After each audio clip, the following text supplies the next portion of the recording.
여러분 반갑습니다. 마태복음 말씀 묵상 시간입니다. 우리가 가지고 있는 모든 것을 들여서 주를 섬길 수 있기를 간절히 소망합니다.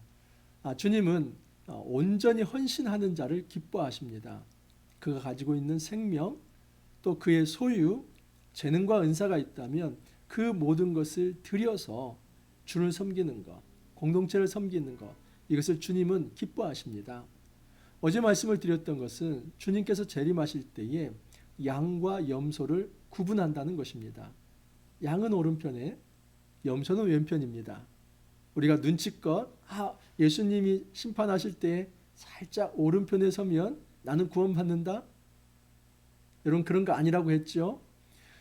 이 심판에 대한 모든 주권이 주님께 있기 때문입니다. 사실 그 줄을 내가 선택할 수 있는 것도 아니고 줄 잘 서는 것이 중요한 게 아니라 이 땅에서 현재 지금 예수님을 영접할 수 있는 마음이 있어야 한다는 것입니다. 자, 그러면 예수님을 영접한다는 게 뭔가? 여러분, 내 형제 중 지극히 작은 자 하나를 영접하면 곧 나를 영접한 거라 그렇게 말씀을 합니다. 다시 말해서 예수님을 믿는다는 것, 예수 영접한다는 것은 개인주의적 신앙으로 끝나는 문제가 아니라 공동체 속에서 어우러져서 하나의 공동체를 이루며 그 교회를 형성하여 서로 돌봄을 받고 돌봄을 줄 수 있는 이 관계 형성이 되어야만 그 사람이 예수님의 몸된 교회를 세웠기 때문에 네가 바로 나를 영접한 거다, 그런 칭찬을 받을 수 있다는 것입니다. 공동체의 신학은 몸의 신학입니다. 이 교회는 몸입니다. 누구의 몸이죠? 예수님의 몸입니다.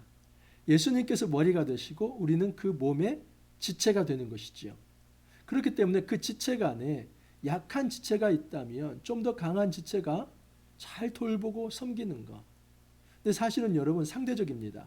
때로는 내가 강한 면이 있지만 때로는 나에게 약한 면이 있기 때문에 나는 누군가의 돌봄으로 여기에 서 있고 또 그렇기 때문에 나는 누군가를 잘 돌봐줘야 할 존재입니다. 이렇게 하면서 하나님 나라, 이 교회는 성장해 가는 것입니다. 이것을 체험한 자, 그 사람들은 참된 예수님을 영접한 자다. 예수님께서 그렇게 평가하시는 것입니다. 그러므로 구원이라고 하는 것을 개인주의적으로만 시환할 것이 아니라 이 구원은 공동체적으로 완성된다는 것을 분명히 생각해야만 합니다. 자, 이제 마태복음 24장, 25장에서 정말 강화가 끝났습니다. 그러면 이제 26장 이후에서는 예수님께서 십자가를 지시는 방향입니다. 그래서 예수님께서 십자가를 지시기 직전에 오늘 아주 중요한 대목이 하나 나오는데, 그것은 한 여인이 예수님 앞에 귀한 향유 옥합을 깨뜨려서 예수님 앞에 이제 붓는 것입니다. 그것을 보면서 이제 제자들이 분노하는데, 예수님은 이 여인은 역사에 기록될 만큼 아주 의롭고 귀한 일을 했다, 그렇게 평가하십니다. 자, 이제 예수님께서 본격적으로 이제 예루살렘에서 십자가를 지시기 전에 지금 이 기름 부음을 받는 이 장면이 예수님의 어떤 메시아성을 드러내며 우리가 어떻게 이 땅에서 예수님 앞에 헌신된 존재로 살아갈 것인지를 한번 말씀을 통해서 살펴보기를 원합니다. 오늘 말씀 마태복음 26장 1절에서 16절입니다. 1절 2절입니다. 예수께서 이 말씀을 다 마치시고 제자들에게 이르시되 너희가 아는 바와 같이 이틀이 지나면 유월절이라 인자가 십자가에 못 박히기 위하여 팔리리라 하시더라. 여러분, 유월절이면 예수님이 십자가에 못 박힙니다. 그 유월절 이틀 전이면 지금 예수님께서 십자가를 지시기 이틀 전입니다. 정말 이 폭풍 전야와 같은 시간이죠. 그런데 예수님은 흔들림이 없었던 것입니다. 예수님께서 이 말씀을 다 마치시고 제자들에게 말씀하신다는 것은 그 종말 강화입니다. 이제 예수님께서는 종말에 어떤 일이 일어날지 그걸 다 말씀하시고, 그러면서 제자들에게 내가 고난받을 때가 왔다, 그것을 얘기합니다. 예수님께서 왜 이 고난을, 이 순환 예언을 하시는 걸까요? 여러분, 그것은 제자들에게 너무나 당황스러운 일이기 때문에 조금이라도 충격을 줄이기 위해서 그 말씀을 하시는 겁니다. 여러분, 이 제자들은 3년 동안 예수님을 메시아로 알고 따랐습니다. 그 당시에 이제 고대에 1세기 당시에 이 메시아관은 절대 죽지 않습니다. 그들은 그 메시아는 살아서 역사하며 그리고 특별히 이 로마로부터 식민 통치를 받는데 그 로마를 깨부술 만한 그 능력을 가진 자, 그래서 왕의 자리에 오르는 자, 그걸 메시아라고 생각했지 어느 누구도 죽음에 이르는 자를 메시아라고 생각하지 않았습니다. 그런데 예수님은 이 땅에 왕으로 오셨고 메시아로 오셨지만 순한 예언을 하는 것은 내가 좀 특별한 메시아다 하는 것을 보이기 위함입니다. 만약에 이 순한 예언을 하지 않는다면 제자들은 너무나 당황스러운 것입니다. 예수 십자가라고 하는 것이 무슨 의미가 있을까? 아니 메시아라고 하는 분이 왜 하나님의 저주를 받으며 그렇게 나무에 달려 죽었을까? 여러분 그것에 대한 답을 예수님께서 먼저 살아 생전에 말씀을 하시고 그리고 그것을 묵상하면서 예수님의 십자가 의미가 무엇인지를 가르쳐 주기 위해 이 순한 예언을 하고 있는 것입니다. 그러므로 이 순한 예언은 굉장히 중요한 것이지요. 예수님은 지금 이제 어쩌다 보니까 이 예루살렘까지 오게 되었고 너무 힘이 없어서 무력해서 그 무자비한 폭력에 굴종하는 그런 존재가 아니라 다 알고 있지만 그 십자가의 길이 어떤 길인지 알고 있지만 예수님께서 자발적으로 자원하며 걸어가는 것이고 그 십자가를 졌다고 해서 예수님의 메시아성이 사라지는 것이 아니라 오히려 구약의 그 고난받는 종의 메시아상이 살아난다는 것을 예수님께서 보여주시기 위해서 이 순한 예언을 하고 있는 것입니다. 자, 3절 이하를 보면 그때의 대제사장들과 백성의 장로들이 가야바라 하는 대제사장의 관정에 모여 예수를 훈계로 잡아 죽이려고 의논하되 말하기를 밀란이 날까 하노니 명제는 하지 말자 하더라. 지금 이게 수미상관으로 이루어지는데 3절에서 5절은 14절 이하의 가룟 유다의 행동과 연결이 됩니다. 자, 이 짝을 이루는 앞과 뒤에 이제 어떤 틀을 이루는 말씀 보십시오. 14절을 보면 그때 12 중에 하나인 가룟 유다라 하는 자가 대제사장들에게 가서 말하되 내가 예수를 너희에게 넘겨주리니 얼마나 주려느냐 하니 그들이 은 30을 달아주거늘 그가 그때부터 예수를 넘겨줄 기회를 찾더라. 그러니까 이렇게 약간 샌드위치처럼 앞에서는 이 대제사장과 서기관들, 이 장로들이 예수님을 죽이려고 모의를 합니다. 그리고 이쪽에서는 예수님의 제자인 가룟 유다가 예수님을 이 대제사장에게 은 30을 받고 넘기는 모습이 나옵니다. 그러면 그 가운데 어떤 얘기가 있느니까.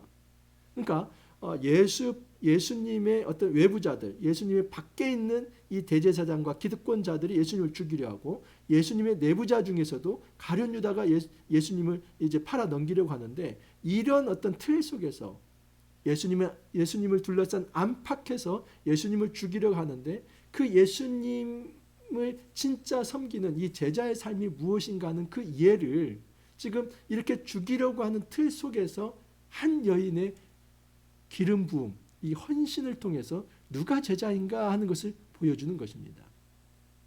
지금 성경이 말하려고 하는 이 제자의 상은 대제사장과 서기관 장로들도 아니고 그리고 가룟 유다도 아니고 바로 이 여인과 같이 예수님의 장례를 준비하며 기름 붓는 자, 그가 진짜 제자라는 것을 보여주고자 하는 것입니다. 자, 그러면 여인의 모습을 한번 보겠습니다. 예수께서 베다니 나병 환자 시몬의 집에 계실 때에 한 여자가 매우 귀중한 향유 한 옥합을 가지고 나와서 식사하시는 예수님의 머리에 부으니, 여러분 여기 보면은 한 여인이 예수님께 나와서 지금 그 예수님의 머리에 이제 향유 한 옥합을 부었다라고 얘기합니다. 마가복음 14장에 의하면 이 나드 한 옥합 이 정도의 어떤 가격이 300데나리온입니다. 어제도 제가 말씀을 드렸지만 한 데나리온이 노동자 하루 품삯이라고 한다면 300데나리온은 1년 연봉이라고 볼 수 있죠.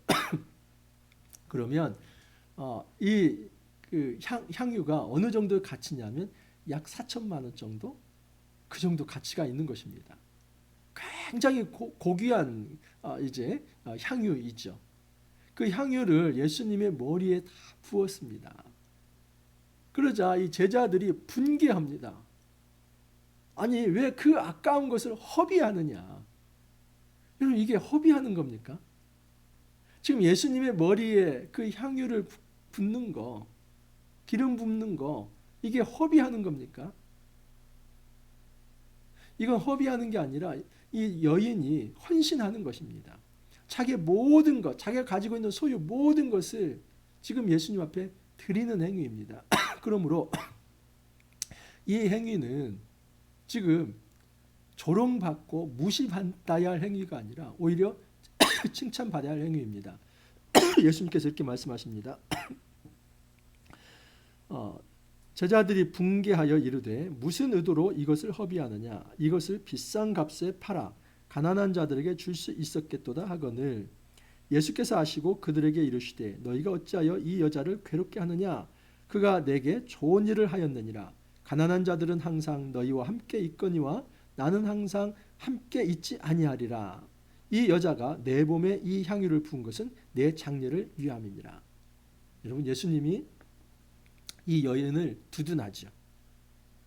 너희들은 지금 이것을 가지고 팔아서 가난한 자를 도우면 좋겠다 하는데, 그 가난한 자들은 내가 죽은 후도 있다, 그때 하면 된다. 하지만 지금 이 순간은 내가 십자가를 지기 직전, 이틀 전이다. 그리고 이 여인은 나의 장례를 준비하는 것이다. 원래 여러분, 이 장례에서 이제 사람이 죽으면은 우리나라는 소금으로 염을 이제 하지만은 그게 아니라 이 유대인들에게서는 향품을 발라주었습니다. 그게 하나의 장례 풍습이지요. 그런데 이 여인이 사실은 이거 생각했겠습니까? 예수님의 죽음을 위해서 내가 지금 이 슬픔에 어떤 기름 붓는다, 이거 생각했겠습니까? 아니죠. 이 여인의 입장에서는 온전히 정말 예수님을 위해서 자신을 드리고 싶은 그런 마음이 있는 것입니다. 그래서 머리에 자기가 가지고 있는 가장 소중한 향유 한 옥합을 부은 것입니다. 역설적으로 여러분, 예수님은 이 여인으로부터 기름 부음을 받습니다. 메시아라고 하는 말이 무슨 의미인지 아십니까? 기름 부음을 받은 자. 그게 히브리어이고 헬라어로는 크리스토스. 그래서 메시아라는 말과 그리스도라는 말은 똑같은 말입니다. 그것은 뭐냐면 기름 부음을 받은 자입니다. 지금 이 장면은 예수님의 이 죽음이 구약에서 이루어지는 이 고난받는 종의 메시아상을 보여주는 것이다. 그리고 그것을 이 여인이 기름 부음을 통해서 보여주고 있다는 것입니다. 그러니까 이 여인의 헌신이 얼마나 놀라운 헌신입니까? 여인은 그걸 잘 몰랐을 것입니다. 하지만 이것은 성경을 이루는 것입니다.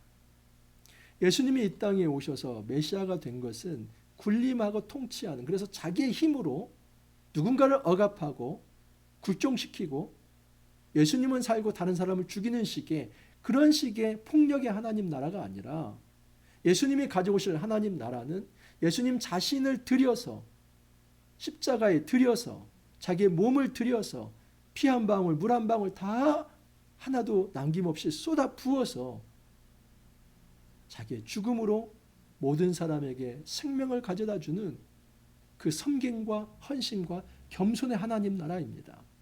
그렇기 때문에 예수님께서 이 순환 예언을 하는 겁니다.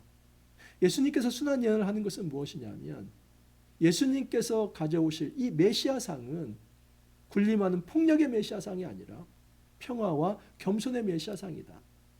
내가 죽음으로 이제는 진짜 하나님 나라가 평화로 임할 것이다. 이 여인의 기름 부음은 예수님의 메시아라고 하는 것을 드러내는데, 이 메시아는 고난받는 메시아다.